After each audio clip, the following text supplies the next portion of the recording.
like the security aspect of like the SaaS that you were talking about. Yeah. Absolutely. So yeah, so one of the challenges, right, that was happening pre-pandemic, and then the pandemic just accelerated this tremendously, is that I talked earlier about how nonprofits, will often not have the most sophisticated technology and have some technical debt, if you know what that term means.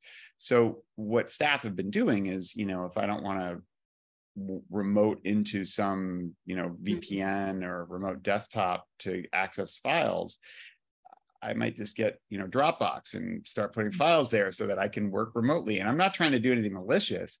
I'm just trying to get work done in a way that's flexible, because the workforce has moved from, I go into the office and I connect to the server and I work, and then I go home, right, to I really want to work, maybe from my phone, from my laptop, maybe at 10 at night, and then maybe take a couple hours off in the day, right? I want a more flexible work from anywhere, anytime, any device situation. And if the organization doesn't support that in a meaningful way, the staff just do it themselves. And they do that almost exclusively through the use of SaaS applications, many of which are not sanctioned or even supported by the organization. And then what that does is takes sensitive information, right, organizational assets, that some of which may be quite sensitive, like, or even regulated, like PHI or PI, protected health information, personally identifiable information. And that's now creating huge amounts of risk for the organizations. Often they don't even realize is happening. So it's often referred to as shadow IT, which is a term most people are not familiar with. I'm sure, Nidhi, you are. And that, we do a lot of assessments. Like I said, I do a lot of vCISO work. That is pervasive at every organization that I've ever dealt with, save one. And that organization was only 8 months old, and had been stood up on Google Workplace, and their staff were that was the only thing they used from day one. And that's why they had no shadow IT. So, wow, that's interesting. Yeah. I mean, shadow IT is a very big problem, right? I mean, because it's like there's so much propensity of free apps that companies have. So you do the audit with these companies. You tell them like, hey, these are the apps that they, unsanctioned apps that your employees are using. What next do you do? Like, how do you then like take that? Well, I won't make a plug. I know I obviously love it. Not to make a plug for CloudEagle, but part of the problem is that finding all that stuff is not easy, right? Doing that manually, you have to go talk to all the staff and ask them what are the apps they use. But if I can't put an agent on their endpoint, if I can't get to their billing, or things like that, it's not easy to surface all of the SaaS that's being used by people across the organization. So that's where a tool like CloudEagle really is an invaluable thing to be able to use, both in assessments or in ongoing work. And then the approach is, my approach and RoundTable's approach is not to start taking stuff away, but to go out to people and say, in a non-judgmental, non-critical way, like, why are you using this? What problem did you encounter in work that required you to use this tool instead of some other thing that was here? And did you know for that maybe we have this tool? So if I find someone using Dropbox, I might be like, did you know that the organization uses Microsoft 365, and you could use OneDrive for that? And a lot of times they're like, no, I didn't know that. No one trained me on it, and so it's time consuming, a lot more time consuming than just going into the admin portals and shutting it all off.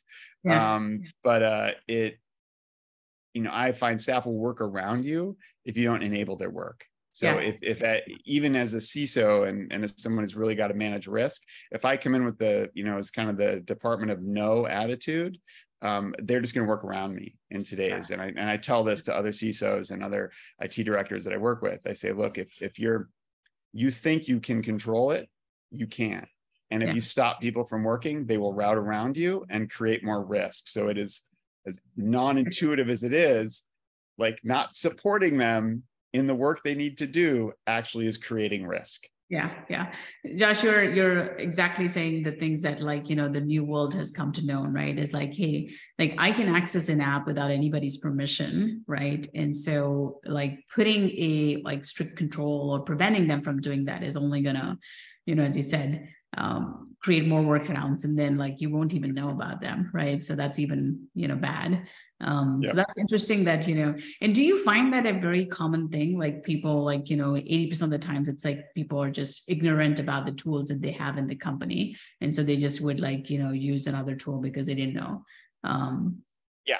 It's hard. It's hard, right? You get the silo effect. So you get like the marketing team, at some point in their history was like, hey, we need a project management tool. So they started using Asana because that was like marketing friendly. And then the development team, need to stand up something and they're like developers. So they decided to go to Basecamp. So now all of a sudden we've got two project management platforms and no one knows that the other is using it. And it just, and that's just how it goes. They didn't have a reason to talk to each other or use the same platform, but then someday they need to work on a project together. And they're like, then they find out.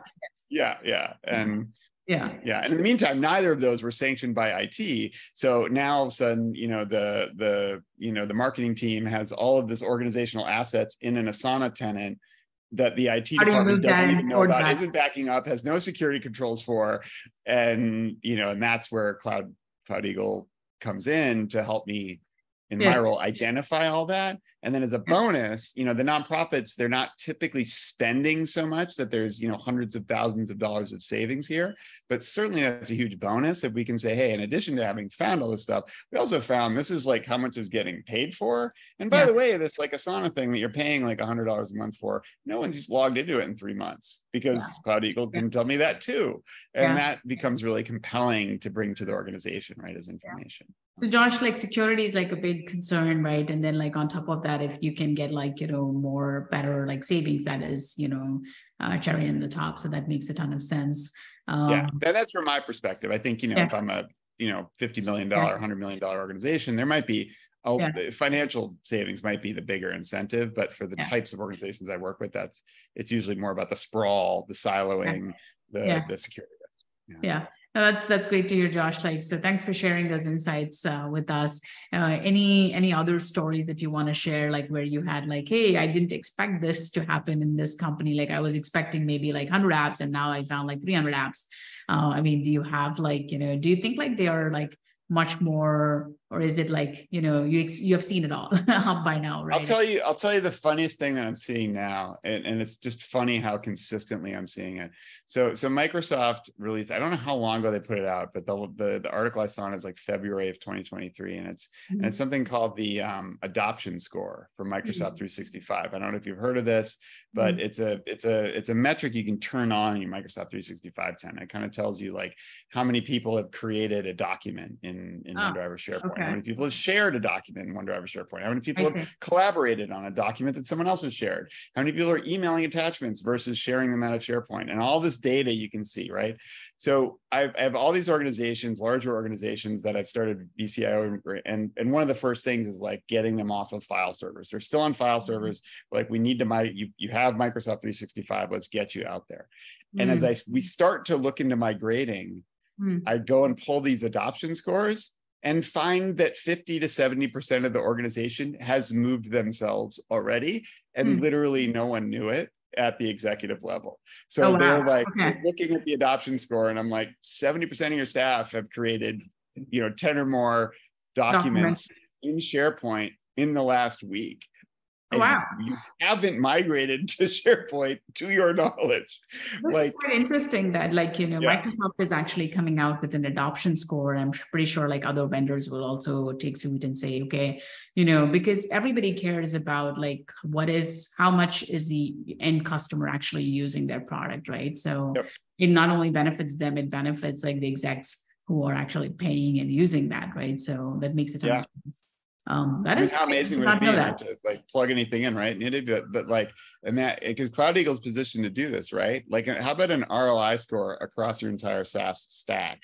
Yes. Right. So I can just look at like, here's how much we're paying, and here's how much usage it's getting in our organization against how much we're paying for it. How much time are people spending, and how many, whether it's Asana, Microsoft 365, Google, whatever. Exactly. So like an overall index of like how much, that's a very neat product. What an amazing metric that would be, just as a starting point to start making some decisions, or get, say, let's get more information, right? Yes. Because I bet there would be some fascinating things that were like, wait, I'm paying $1,000 a month for this, and like only one person logged into it twice this whole month. Like, what are they doing? It better offer a lot of value. Yeah, exactly. Yeah, we do have usage metrics, but we don't have like an index, like, so we absolutely can like, think about like putting an index on like, how much are you spending and what is your usage?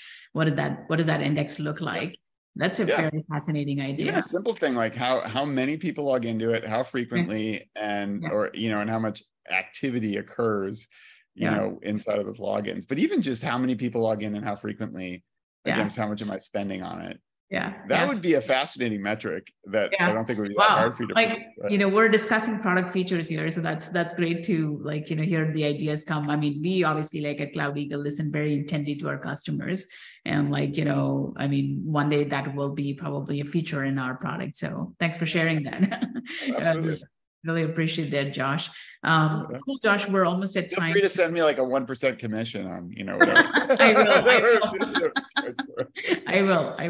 You can have 0.1% commission. You're a cloud company, so that can actually that can pay out. So. That's true. Well, Josh, great to connect here, and thanks for hosting, like being on our show here. So my pleasure. Thanks for having me. Thanks for all the great work you're doing. Yeah. Thank you.